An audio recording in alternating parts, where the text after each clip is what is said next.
Hi, my name is Becky Mayer, and I'm the host tonight for a brand new show. It's called Transitions, Body, Mind, and Spirit. And we're all in transition in our lives. And I have a wonderful guest, Carolyn Oler, who is here, who is going to speak about transitions in her life. She has a very fascinating background. And her last job was for 11 years, she was president of Skerritt, Bennett. Am I correct? Correct. Very good. And I wanted Carolyn to share, she's in a group that I'm, a breakfast group, and she introduces herself as a reader, writer, thinker. And indeed she is. And I wanted her to share her beginning background, like where you were born and how many kids were in the family, and just give me your background so we can find out about the transitions in your life. Okay, I'd be glad to. I was born in Peoria, Illinois, and have two younger sisters. Our family moved to Chicago when I was about 2.5. My father was a pastor, and so he pastored a church on the northwest side of Chicago, where I grew up. When I finished my freshman year in high school, we moved to a suburb of Chicago called Elgin. And those next 3 years were probably some of the most difficult of my life. Looking back on them, I realized how lonely I was. Most of the kids had made their friendships in junior high, and the cliques were formed, and I just never had really good friends, although I did meet the boy, the man whom I married, and so I guess that wasn't a total loss. So it wasn't until I got to college, North Central College in Naperville, that I feel like my life really blossomed. We were all starting anew together. It was a very small student body of 1,000 students, and just about everybody knew everybody. And probably some of the happiest years of my life were spent there studying. I love libraries. I was in the library a lot. My boyfriend, then fiance, went to a different school, and by the end of my junior year, we decided to get married, and so for my senior year, I was a married student. I had the opportunity to go to graduate school. I had very good grades, but somehow that just never entered the picture. I was ready to have a family and to settle down and do all the family things. I graduated from college, subsequently had 2 sons, Peter and Andrew, and spent time at home with them until they were in junior high. And then I began working outside the home. Being a mother and a housekeeper is plenty of work, but I began to work outside the home, first as the editor of a weekly newspaper, then as a staff member for the United Methodist Church in Northern Illinois, resourcing other churches. Finally, I was able to get a job as the head of that staff, the first woman to ever hold that job. You were the first woman to hold that job? I was the first woman to hold that job, and the first layperson to hold that job. So everybody else had been ministers? Clergymen, Clergy? That's right. Clergymen? Right. Oh, right. Well. So that was a barrier that got broken. Yes. And I loved the job. I just took off in the job. You can look at me too. Okay. And spent 10 years in that job. My marriage ended during that time, which was a sad time, but I think we were young and we went in different directions, and it turned out to be okay. Mm-hmm. I finally decided that I wanted to go back to school and get that master's degree that I'd never gotten. So I did. I went to Skerritt Evangelical Theological Seminary while I was working, and earned a Master of Theological Studies degree in 1983. And when you earned that, were your children still at home? One of my boys was still at home, Okay. yes. Yes. Okay, but you were working and then And going to school, that's and right. going to school and Right. had a child at And home. had a child at home, And that's you right. were a single parent by that time. That's right. Yes. That's right. So lots of challenges, but also lots of rewards. That too was a very exciting time in my life. I think learning is one of the things I really like to do, and there was lots of learning in that situation. I decided not to be ordained and pastor a church. And why did you decide not to be a pastor when it seemed like all your degrees were kind of funneling you into Yes, that? that's true.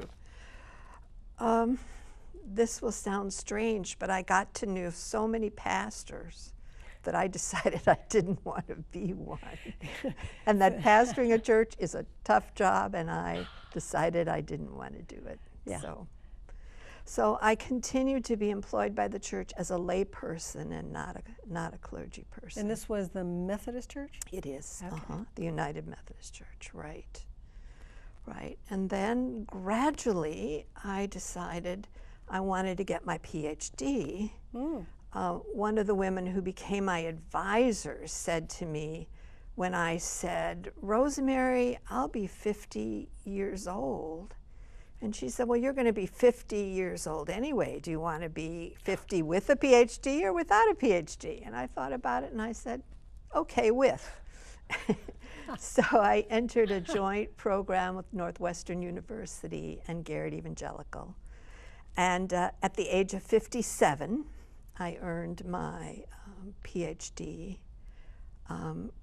During that time, Skerritt Bennett Center was looking for a new president.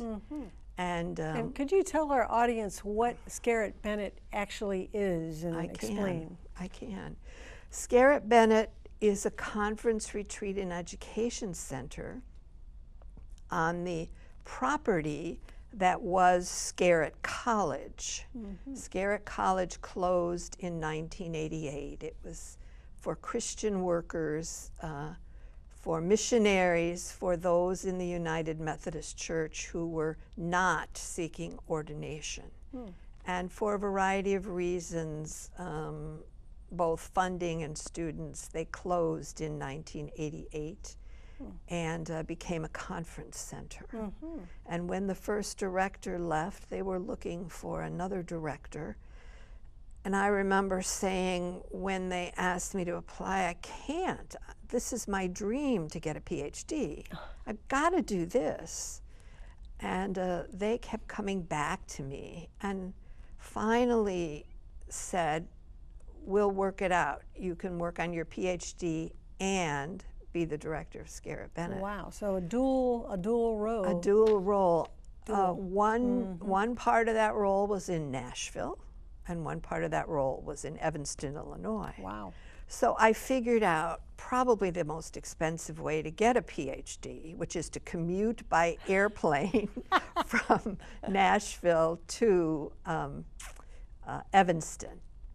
But I got my PhD in theological studies when I was 57 years old. 57. 57. And the speaker at our graduation was Bill Cosby.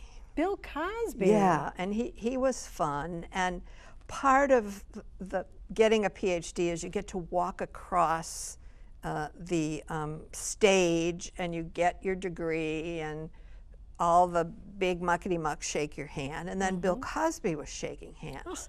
Well, part of that is to take off your cap. Well, when I took off my cap and he saw all that gray hair, he pointed to his and he said, "We've still got it." So that was my blessing for getting my PhD. And Bill Cosby saying, Yes. "Way to How go! about I have that? gray hair Yeah. too, and go for Go yes. for it. That's Go great. for it, and congratulations. So I never taught formally, but a lot of my life has been educational and teaching. And so Skerritt Bennett board was very kind to me to let me take that time. I wrote my dissertation in a year and a half. And That's very quick, isn't it? yeah. Yes. I needed to get done. Yes. You know, I didn't have all the time in the world. So I wrote it in a year and a half and got my degree. A transition during that time then was moving to Nashville. Because you were kind of going back and forth. Yeah, and I knew I would like Skerritt Bennett. I didn't know about the South because I'm a Midwesterner through and through. What was your preconceived ideas about the South? What do you feel that, oh, I moved to the South and this is going to happen? All the stereotypes, I suppose. Okay. People are really conservative in the South. The women's movement has yet to catch on in the South. Southerners eat all that fried stuff. I just had a lot of preconceptions. And I remember I was there just a short time when my phone rang and a voice said, "I'm calling to welcome you to Nashville." It was a woman's voice. And she said, "I just want you to know that not all of us are rednecks." Whoa! So there you go. Whatever, you can take that as a welcome. But I've loved Nashville because after I retired, I stayed here. But Skerritt Bennett is a very challenging place to be. The mission is very comprehensive.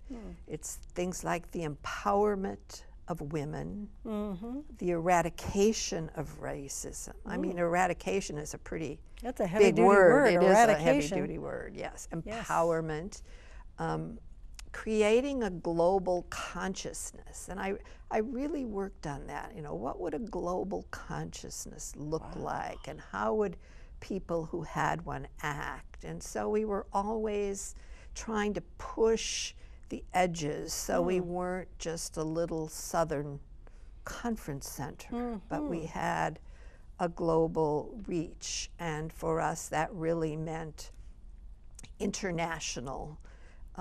I'd been there about a year when we started Celebration of Cultures. Oh. I had looked around and I thought, you know, there've got to be more kinds of people here than I'm seeing, which was white people, African American people, some, and that was basically it. So with the help of a meeting planner, we began to look at who was in Nashville.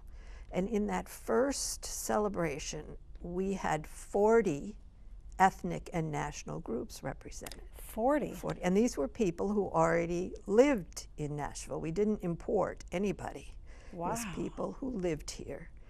And that celebration was a one-day affair here in Nashville? It was. It started out as a one-day affair on the campus. I had two purposes.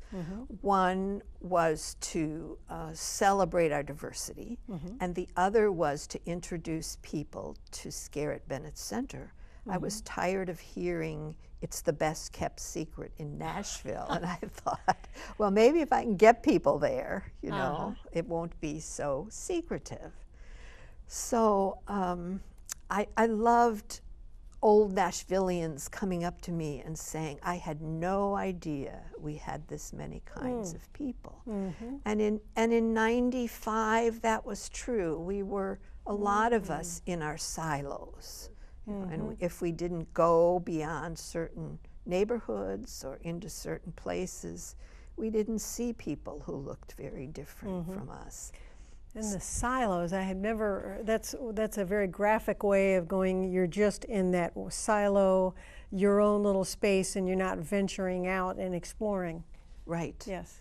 Right. We discovered that there were 80 languages and dialects represented in the public schools, which gave a whole new meaning to how difficult it is to be a public school in both the 90s and now in the 2000s. And so Celebration of Cultures continued for 10 years. And then I retired and left, and they moved it to Centennial Park. It's now called something like Festival of Nations, maybe.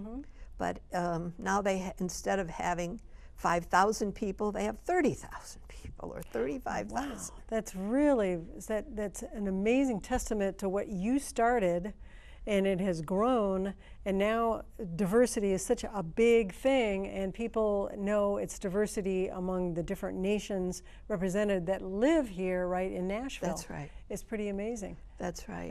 That's a wonderful legacy. Yeah, it is. If I did nothing else, I would be happy with that. And Skerritt Bennett became known as a place where persons of various races and nationalities could gather safely.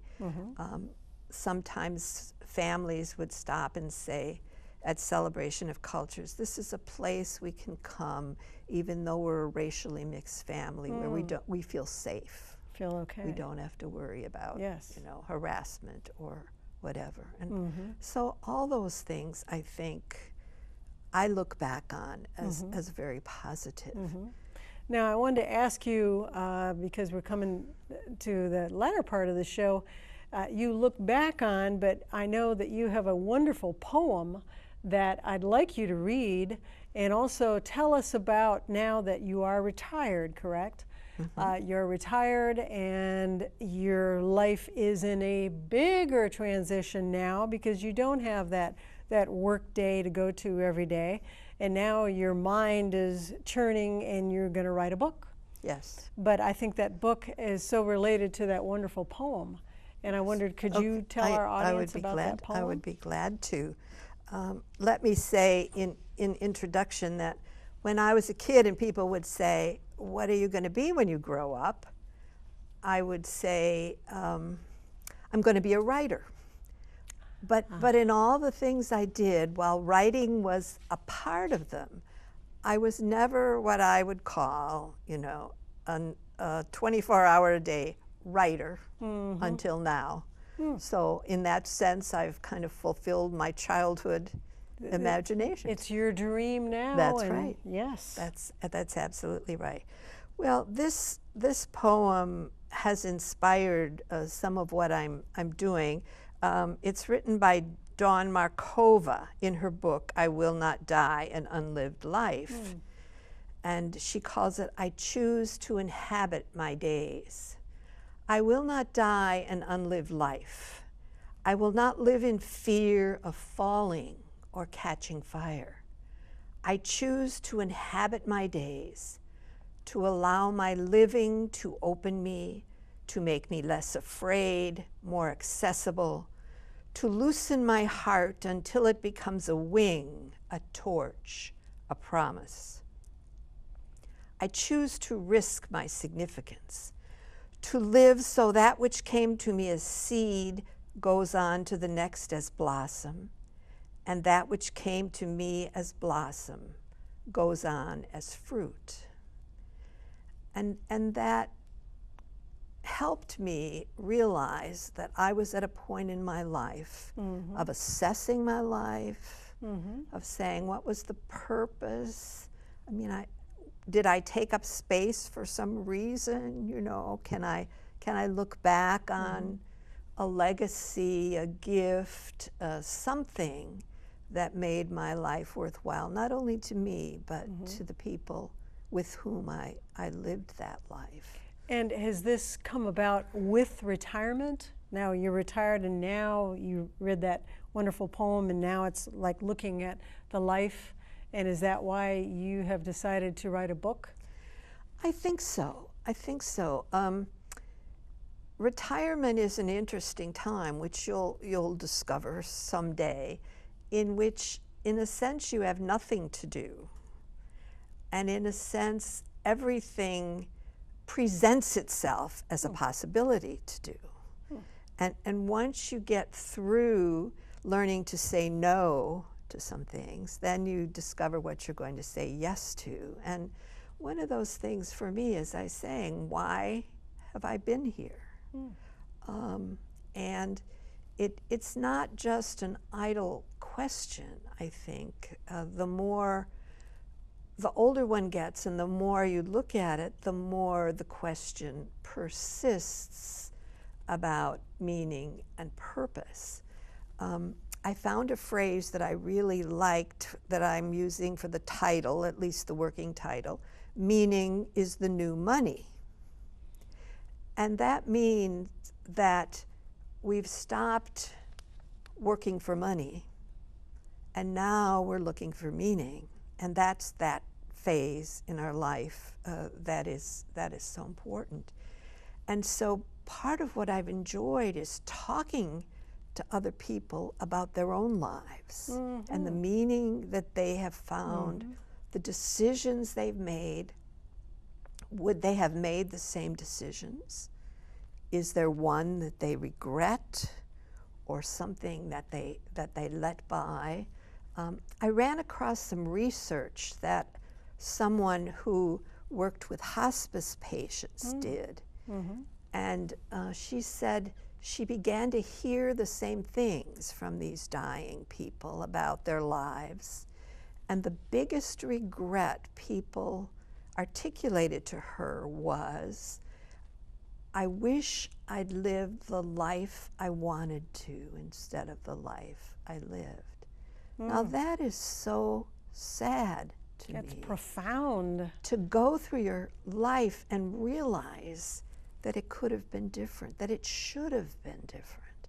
And I don't want to end my life that way.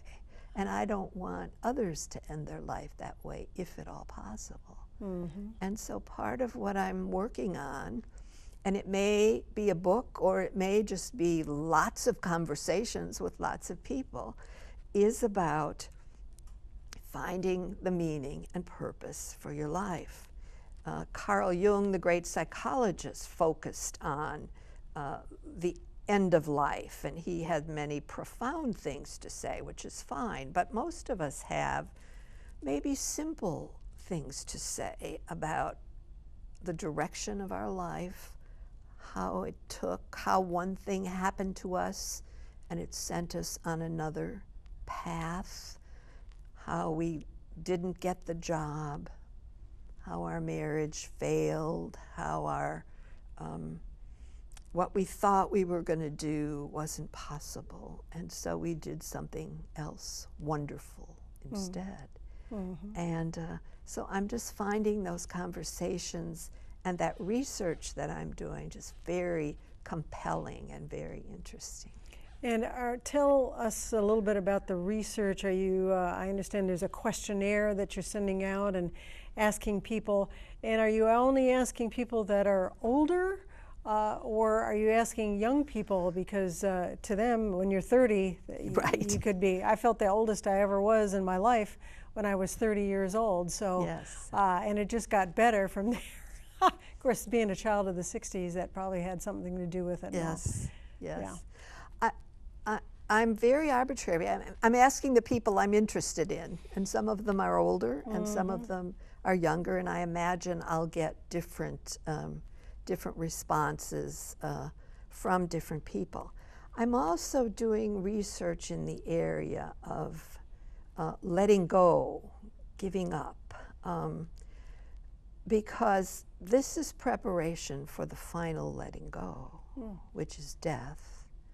And we can talk about it or not, but it is the inevitability for all of us. It is for sure a thing. And to look back on one's life and see if the grief and the loss and what we've been through can be made into the stuff of a worthwhile, fulfilled life is very fascinating to me. And how grief can become joy or satisfaction, and how loss can be pointing us to another direction in our lives. I know that grief is something that we all deal with or don't deal with. And Yes. I know was talking to a Buddhist teacher who said that he was directing people to remind themselves of their grief, of their death, so they could actually live their life in a better way. Yes. To remember to live, because this life will end. That's and right. what are we doing right now with our life? So that's very, very timely what Yes. you're saying. I think so.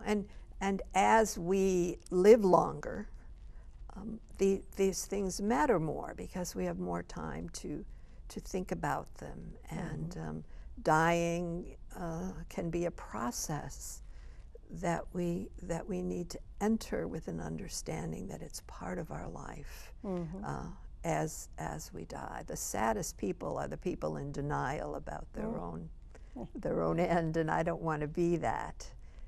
And so that's part of what I'm working on too. And if you had one piece of wisdom to give to our audience out there, having lived your life 60, 70 years, do you have any parting wisdom that you'd like them to know? Goodness. Well, I'm 71 years old, and I guess that's a great question. The wisdom would be that paying attention to our life is probably the most important thing.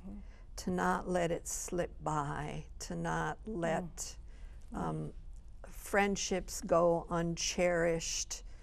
Divisions in families should be fixed so that we face that final letting go, knowing that we did all we could to have a good life. That's wonderful. That's wonderful wisdom. I want to thank you, Carolyn Oler, for your wisdom. We look forward to your book. And the book the working title is Meaning is the New Money. Yes. Finding Your Purpose, correct? Right. And I welcome anyone to get on our website. And if you would like to be a guest on Transitions, Body, Mind, Spirit, we're open to your ideas. And thank you very much, Carolyn. And we all will see you next week. Thank you.